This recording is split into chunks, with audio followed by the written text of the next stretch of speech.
FireRed is my personal favorite game, but it's also one of the easiest games to Nuzlocke. Sure, there are some tough battles, but the truth is, if you pick the right encounters, you can easily hard counter them. So what can you possibly do to make the game difficult without straying too far from the original version? What would this hard mode of FireRed even look like? Well, one day, just out of the blue, it randomly hit me. If all the boss battles are too easy, why not upgrade their teams? Why not give them a little boost in power and fully evolve all their Pokémon? In fact, why not give every trainer their final evolution? With all these changes, is this new version of Kanto even beatable? Well, that's exactly what I set out to do, and we're not just gonna beat it. We're gonna do it as a hardcore Nuzlocke, meaning we're stuck with the first encounter we get on each route, and if any Pokemon faints, they've gotta be boxed forever and can no longer be used. That immediately presents us with a tough decision, as we need to decide what starter to pick.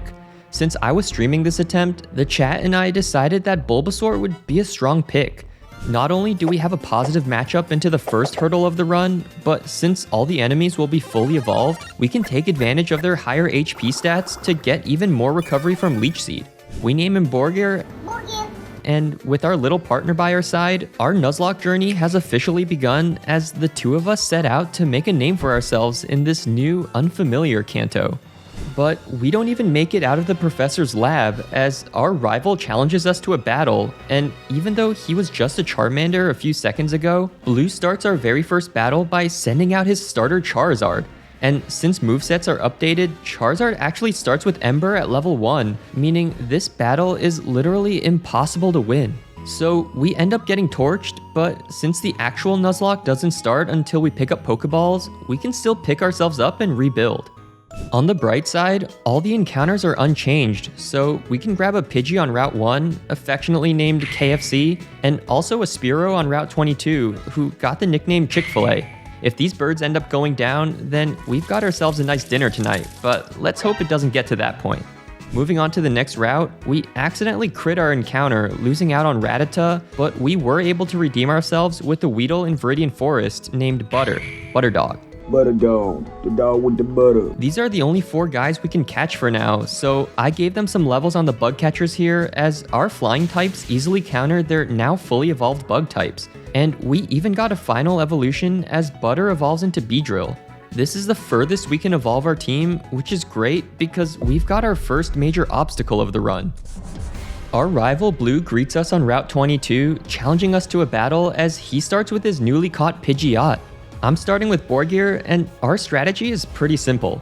We get off a Leech Seed, which allows us to not only have consistent chip into his team, but it also gives us some passive recovery, since our potions are banned under the Hardcore Nuzlocke rule set. Then we can switch into Chick-fil-A, who's our main damage dealer, to take him out with Fury Attack, all while staying healthy thanks to the Leech Seed. Then, against his starter Charizard, we can exact our revenge from the first rival fight. I send Borgir back out on a weak scratch, setting up another Leech Seed as KFC comes out this time to chip away at Charizard with Gust.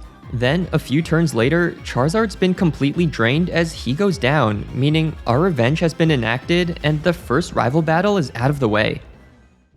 So that was a great showcase of just how hard these battles can be and what kind of cheesy strats we need to play around them. And there's no better place to show it off than the Pewter City Gym. As an additional challenge, I'm going to be treating these gyms as dungeons and taking out all the trainers before the actual gym battle. That way, we can get some practice against the gym's typing and gain valuable information before the true challenge at the end. For example, against this trainer's golem, we saw that Borgir with his quad-effective Vine Whip actually manages to one-shot through the golem's boosted defenses to take him out. That's great insight for Brock's golem, as we're likely to outspeed and one-shot him too. And for his final Pokemon, Chick-fil-A takes out his Sandslash with Fury Attack to save some XP, meaning with the one and only trainer here taken care of, we can head forth to challenge the leader of Pewter City. Brock leads with his Golem, and just like his gym trainer's Golem, we can outspeed and one-shot his lead with a single Vine Whip. But then Brock sends out his ace, his now evolved Steelix with his newly gained Steel type. However, we've got a plan in place. Since we learned Sleep Powder upon level up, we can outspeed and put the snake to sleep, then set up the Leech Seeds for a reliable form of recovery. We try for a Vine Whip, but Steelix's sky-high defenses and his new Steel type resists our attack, making it only a neutral hit. But since Steelix's metal coat is so heavy, he no longer has Onix's insane speed and gets outsped and put to sleep over and over again. So a few turns later, and we've managed ourselves a pretty nice victory, taking out Steelix's remaining bit of health and winning us the battle. So with one gym badge down, we can make our way over towards Mount Moon, and we're met with a gauntlet of trainers. But truthfully, these trainers weren't too bad for our team to deal with. The first mandatory one is a bug catcher who's easily dealt with by Chick-fil-A. The second mandatory one is a choice between these two, and we just went with the bug catcher again for Chick-fil-A to sweep through. We make sure to grab the Oranberry, and feeling confident in ourselves, I decided to challenge this youngster to see what he had. Big mistake. He has a single Pokemon, which is his newly evolved Fearow, who, with his high attack and speed stat, outspeeds and lands a 5-hit Fury attack, taking out KFC. I know we were just joking around earlier, but I can't believe we just lost a quarter of our team to an optional battle. Borgir is able to come out and put the bird to sleep, allowing Chick-fil-A to avenge her fallen friend, but our dynamic duo has just been cut in half. So to rebuild after that loss, we can grab some more encounters to help round out the team. On Route 3, we find a Nidoran named Sigma to bring her Sigma grind set onto our team. Then, in Mount Moon, we catch ourselves a Zubat, which I don't think I gave myself the national dex, so I doubt we'll bring him into too many fights. Enemy trainers will have Crobat though, so Team Rocket all of a sudden is an actual threat. Inside the cave, there were a few tough fights, but with our strategy that we've come up with of putting them to sleep and setting up Leech Seed, we're able to pretty easily handle their fully evolved teams. Onto Team Rocket, we can actually dodge most of their trainers, but at the end of the cave, there are a few mandatory ones that we need to be aware of. The first one wasn't too difficult. We have Borgir deal with his Raticate, and Chick-fil-A finishes off his Crobat. At this level, Crobat's learn set isn't too good, so he's stuck with stuff like Leech Life and Astonish, both of which we counter pretty well.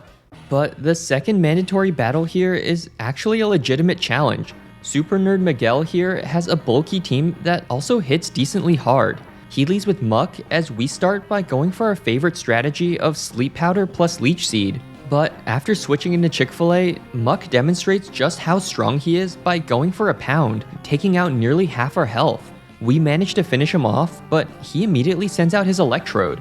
A Sonic Boom takes out another huge chunk of our health, but since it only does 20 damage and Electrode is notorious for its lack of electric options, we're able to finish him off with a few more Fury attacks. That only leaves his final Pokemon, which is a Weezing, but since Borgir's part poison type, we can bring him back out safely without the risk of getting poisoned.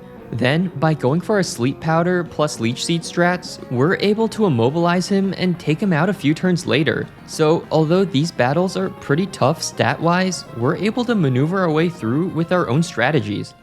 Well, exiting Mount Moon, we've got a few things to take care of. First, I do evolve Nidorina into Nidoqueen with a Moonstone we just got. That way, we can teach her Mega Punch before we hop over this ledge and aren't able to backtrack. In the grass here, we also catch an Ekans, who's unfortunately not Intimidate, but they'll make do for now. We call him Kid Named Finger. Now, we're at a crossroads here because we can either head up north to challenge our rival, or we can take on Misty.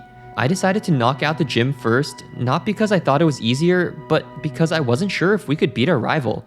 You see, his Abra should be fully evolved into an Alakazam, and Alakazam's learn set means he definitely has confusion. And judging from our team, we're basically mono poison, with the weak Spearow being the only non-poison type. So heading into Misty's gym, the first obstacle we have to face is a swimmer with a Kingdra. Luckily, we've got the level advantage to help us out, so Borgir can land a Sleep Powder, then a Leech Seed as we start whittling away at his health. He eventually goes down as Cloyster comes out next, but since their special defense is so bad, we can switch back into Borgir to take them out with a Vine Whip. The other trainer here isn't as tough since they're stuck with a single Sea King, meaning Borgir can take her out pretty easily too. And so, with both trainers taken care of, that only leaves the final challenge of Cerulean City. So, with everyone at the level cap, it's time to take her on. Misty leads with her first Starmie, as we're actually leading with Butterdog to start the match. Butterdog's actually a pretty decent answer into Misty, as our pin missile is one of the few super effective bug type moves available to us at this point. Starmie number 1 goes down pretty easily as Misty sends out her second Starmie, but since Butterdog's pretty low, we can safely switch into Borgir to wall them. So Sleep Powder, then Leech Seed, then we can switch into our bulky Kid Named Finger to barely live a Water Pulse as we take out Starmie with a Bite. But that's not even the challenge of this section, as we've got that dreaded rival battle to take care of too. Blue's guarding Nugget Bridge, challenging us to a battle as he starts with his Pidgeot. Our Sigma grind set proves her namesake as we land a critical hit Mega Punch, bringing Pidgeot super low, as we also get a Poison Point proc to finish off the bird. Blue immediately sends out his Alakazam, the one I was the most scared of, so after thinking about our mono poison team for a bit, I finally decide to send out Zubat to take the hit. But Alakazam only uses Teleport. I don't know if something got messed up here, or is this still random AI, because Alakazam selects Teleport 3 times before we take him out with a few bites. The rest of his team is dealt with pretty easily as Chick-fil-A takes out his Raticate with Fury Attack, and Sigma Grindset comes back out to finish off Charizard, but we definitely got pretty lucky with that battle. The rest of the route isn't a tough challenge, as Nugget Bridge is mostly bug catchers, and anything else we can just use our Borgir strats to clean up. We also discovered a new cheese strat as Kid Named Finger evolves into Arbok, so with our added bulk and our Glare plus Bite strats to paraflinch the opponents, we can easily handle the remaining trainers here, which opens us up for 2 new encounters. On Route 24, we catch a Caterpie, whom we immediately boot Beedrill off the team for, since we have the ability Compound Eyes, meaning we have 97.5% accurate Sleep Powders now. And then on Route 24, we catch ourselves an Oddish, whom I won't be using for a bit since we have a type overlap with Borgir. And Borgir's just a direct upgrade since we have our Borgir strats. The rest of the trainers here are dealt with pretty easily. The toughest ones here are probably a Steelix and a Golem, which we've already learned from Brock how to deal with, and a Camper with a Nidoking and Nidoqueen, who's dealt with by our Sigma grind set, and a Machamp, but he's only level 13, so a few wing attacks can do the trick. So after rescuing Bill and getting the SS ticket, we can head back down and make our way towards Vermilion. There is the mandatory Rocket Grunt who gives us the Dig TM, but our new Butterfree puts in the work by taking out his Machamp thanks to our quad resist to his fighting moves, and also helps by paralyzing his Hypno for Chick-fil-A to take out. Before making our way into Vermilion, we have a few more encounters, including Low Taper the Meowth. Dude, it is still massive. Massive. The Guaranteed Diglett in Diglett's Cave, and Rizzler the Drowsy. We do bring the Rizzler with us onto the ship, since we definitely need to break up the Mono Poison team for the next leg of the journey. Our rival Blue is here, leading with his Pidgeot again, as we start with our Sigma grind set to counter him. We've learned Body Slam, so we can outspeed and take him out without taking any damage ourselves. Blue immediately sends out Alakazam again, so that's the perfect time to bring out the Rizzler. We easily tank his confusions as we put him to sleep with the Hypnosis, then take him out with a few headbutts. His defenses are not really that strong, so we'll Rizzle him up here. Alakazam goes down, and Blue sends out his Raticate next, so we switch out into Kid Named Finger. We've got our Paraflinch strats, but we're not able to get our flinches as Raticate lowers our defenses, so I switch into Chick-fil-A to finish him off with some Fury attacks. That just leaves Charizard, and our 2 flying types trade blows for a turn, but seeing as we're brought down to red health, I've got to switch out into the Rizzler. Charizard hits us with a Metal Claw, leaving us at decent health, so I opted to stay in and click Confusion, but then Charizard lands a critical hit Ember, which does enough damage to take us out. This was a devastating loss. I was so excited to bring the Rizzler onto our team, but unfortunately, we just weren't strong enough to stand against Charizard's monstrous 109 base special attack. Rest in peace, Rizzler. This one's for you. Man, rest in peace, Rizzler. I honestly didn't think a crit would kill. I don't know why. I did forget that it's a Charizard and much better special attack. Poor Rizzler. He got doxed by Big Justice or whatever that guy's name is. There's no time to mourn though, as we still have to take on Lieutenant Surge. We bring Diglett onto the team for his ground coverage, which makes the fully evolved trainers at Surge's gym very easy to deal with. The hardest one here was probably the level 23 Pichu, who gets evolved into a Raichu, but a couple of digs can easily take care of him without too much risk. That paints a pretty clear picture of the upcoming gym challenge, so with nothing else to do, we might as well head in to challenge him. Surge leads with his Electrode, as we're starting with Kid Named Finger. Electrode outspeeds us thanks to his boosted speed and hits us with a Shockwave, but we tank it and go underground with Dig. It's a simple 2-shot, meaning Kid Named Finger can tank a Sonic Boom before taking out his lead. Surge sends out his level 18 Raichu, but since this is his weaker one, we can outspeed and go underground with another Dig, resurfacing on the next turn and taking him out.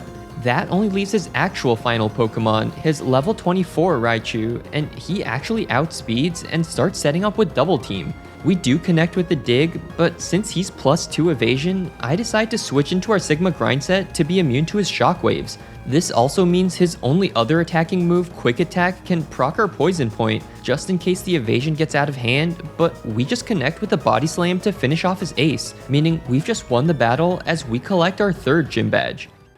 So with everything in this half of Kanto completed, we can make our way right of Cerulean, clearing through the routes as our fully evolved Pokemon can carry us in these battles. Confusion is a great coverage option into the abundance of poison types here, so we can pretty easily handle the Trainer Gauntlet here, which means more encounters are here. So on Route 9, we catch a Rattata named John Pork. Good evening and welcome. An influencer by the name John Pork has been found dead. This is a leaked audio recording from an unanswered call made by John Pork. And on Route 10, we catch a Voltorb named Family Guy. Inside Rock Tunnel, there are actually some tougher trainers here, sporting fully evolved Pokemon, like the Super Nerds all have Slowbro, the Campers have Venusaur, and the Hikers have Steelix and Golem, but we can pretty simply maneuver around them and use our same cheese strats from before. Some of these trainers, like this Super Nerd here, since originally he had 3 Slowpoke, I made 2 of them Slowbro, but the 3rd one, I changed to Slowking just for some variety. I'm thinking of releasing this ROM as a patch in case you guys want to try out this new and improved Kanto, so that's why I added these little flourishes. If I end up doing that, then I'll put it in the description and make a community post, so make sure you subscribe so you don't miss it. Well, we also get our Rock Tunnel encounter here, so we catch a Geodude named P-Mud. This is such a deep cut joke between me and my brother. I don't know if you're watching this, but hello. We arrive in Lavender Town, and at this point, Kanto opens up a lot more, meaning we have so many new encounters. We just have to beat this one mandatory trainer, but he's only got Arcanine and Ninetales, meaning we can easily sweep through his team with a couple magnitudes.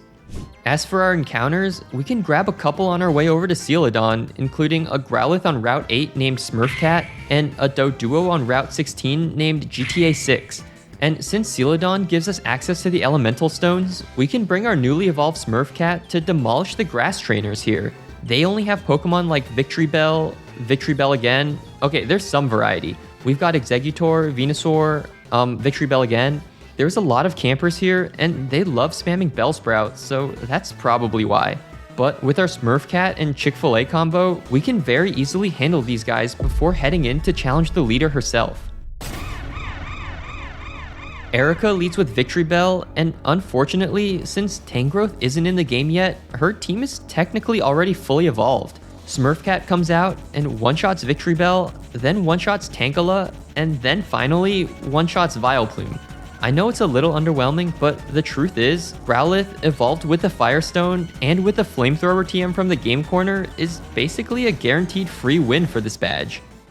So with the badge obtained, this is as far as we can go before we need to take on the story. And I purposely saved the story for later because with our increased level cap, we can very easily deal with Team Rocket in their hideout, clearing through their Crobats and Raticates with no issues. They do have some bulkier guys here like Muck or Weezing, but since they're all 10 levels under us, we can pretty easily take them out to find Giovanni.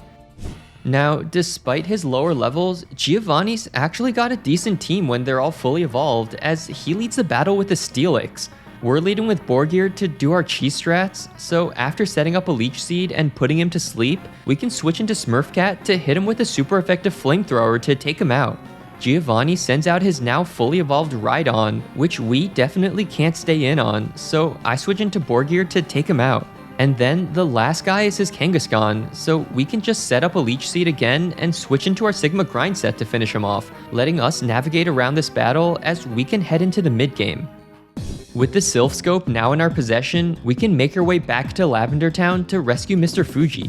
Blue is here to challenge us, but since our team is basically also fully evolved at this point, and I think we were supposed to do this battle when we left Mount Moon, but that's alright.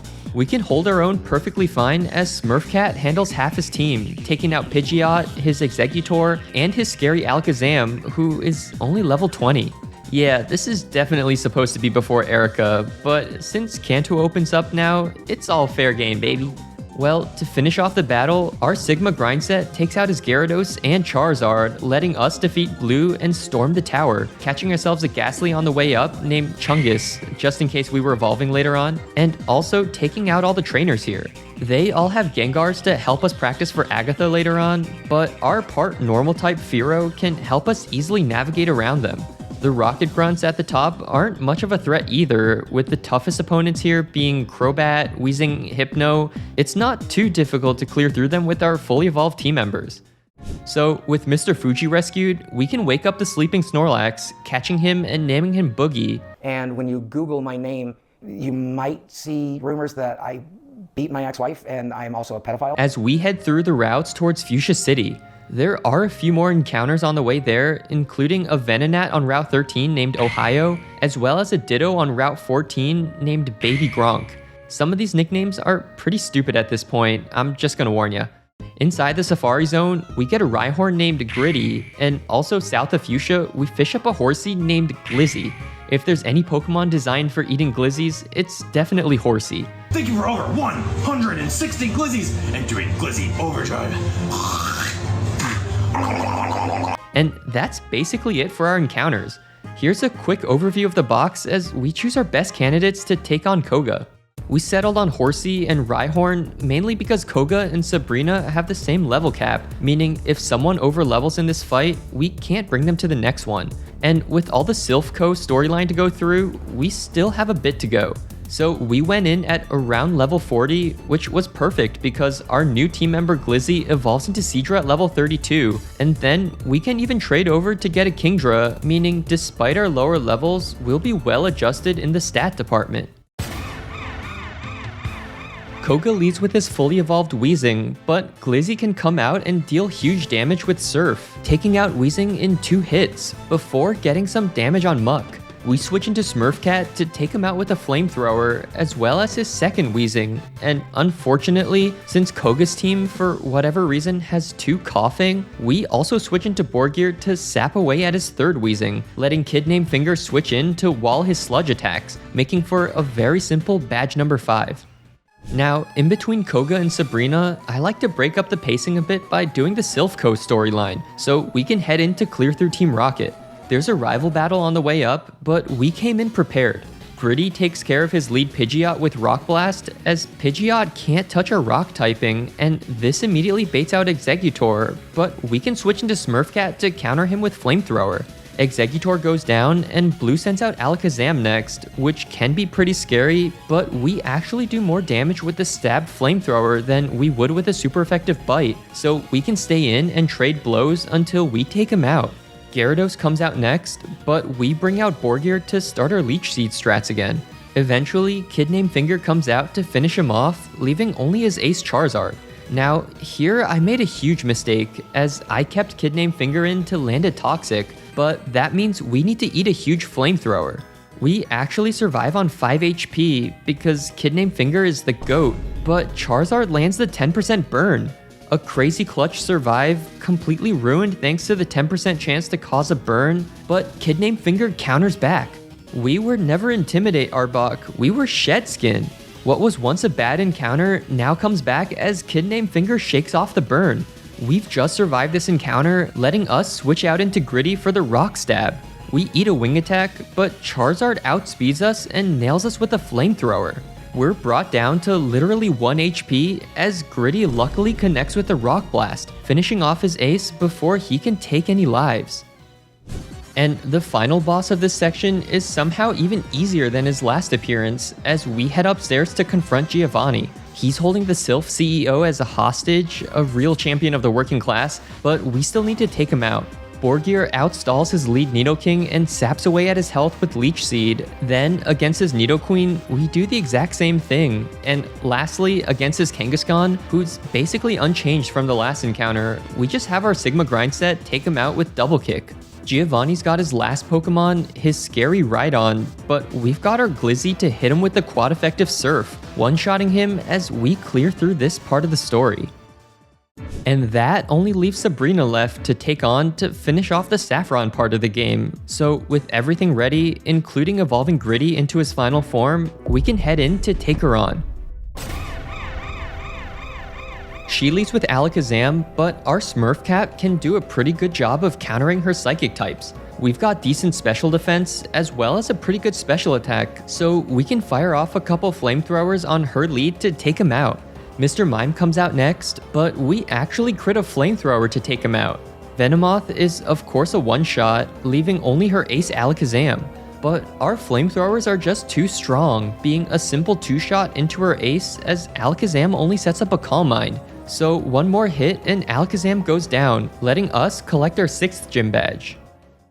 We've got to make our way down to Cinnabar Island for the next gym challenge, and after grabbing the secret key, we can unlock his door to challenge him. This one, by the way, is not a tough one, since his original team was basically first stage, second stage, and repeat. So Glizzy's the perfect Pokemon to not only quad resist his fire type moves, but also to fire back with powerful surfs, one-shotting Arcanine number 1, Rapidash number 1, Rapidash number 2, and lastly Arcanine number 2. Probably the easiest gym leader of all time.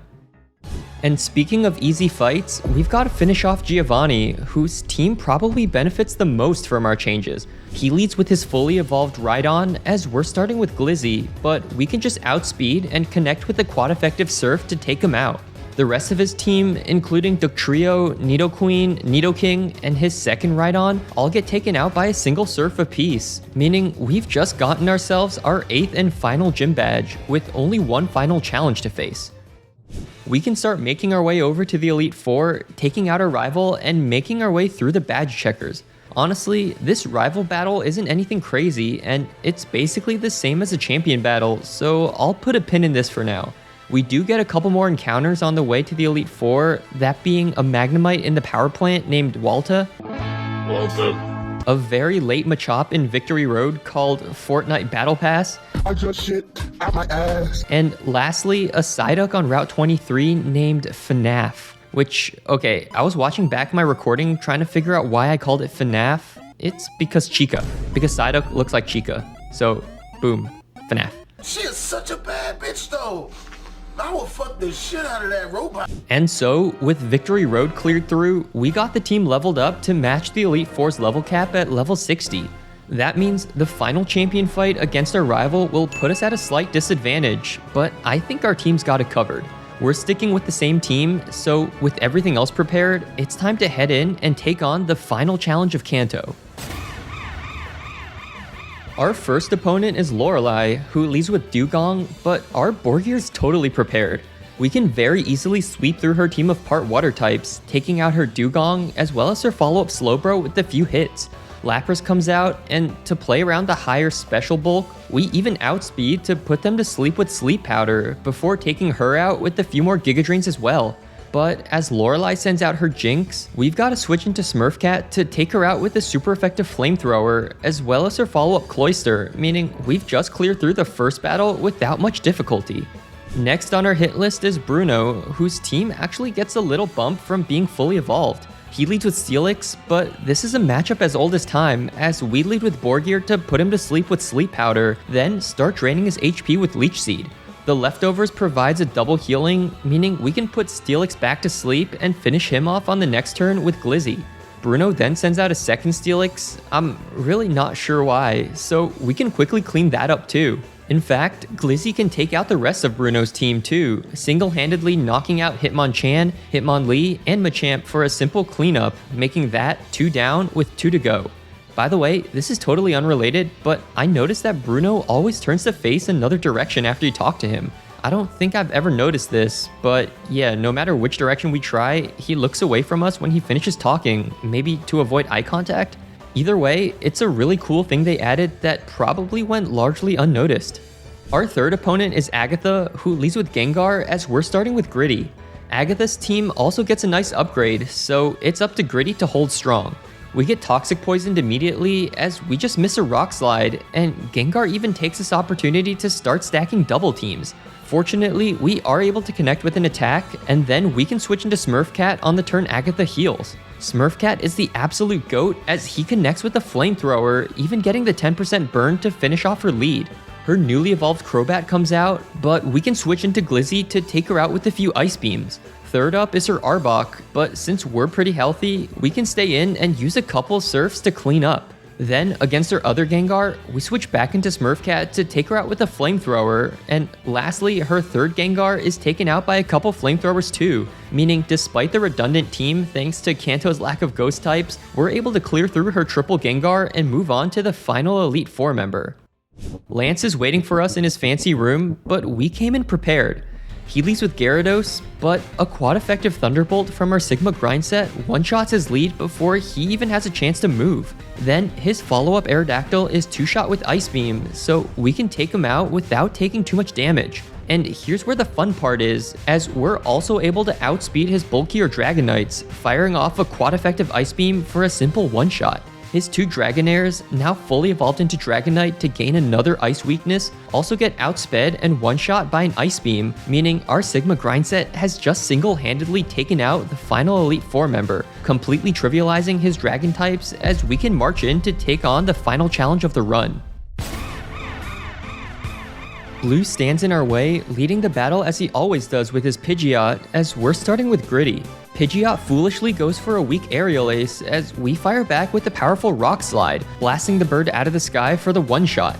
That brings out Blue's own Rhydon, trying to go for a mirror matchup, but we've got a pretty simple answer in our starter Venusaur. Despite the scary face dropping our speed, Rhydon is just too slow as Borgir outspeeds and one-shots him with the quad-effective Giga Drain.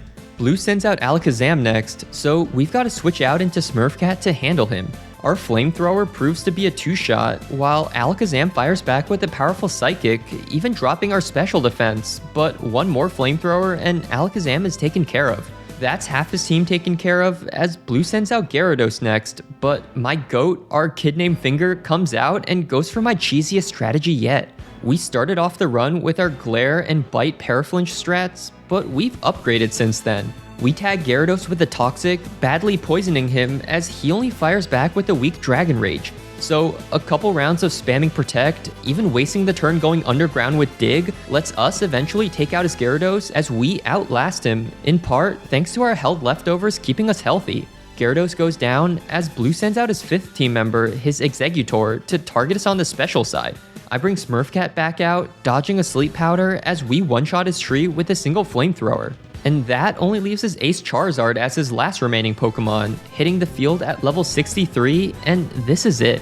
This is truly the last obstacle in our way, and even if we need to throw our entire team against it to defeat him, at least it'll mean that we've won.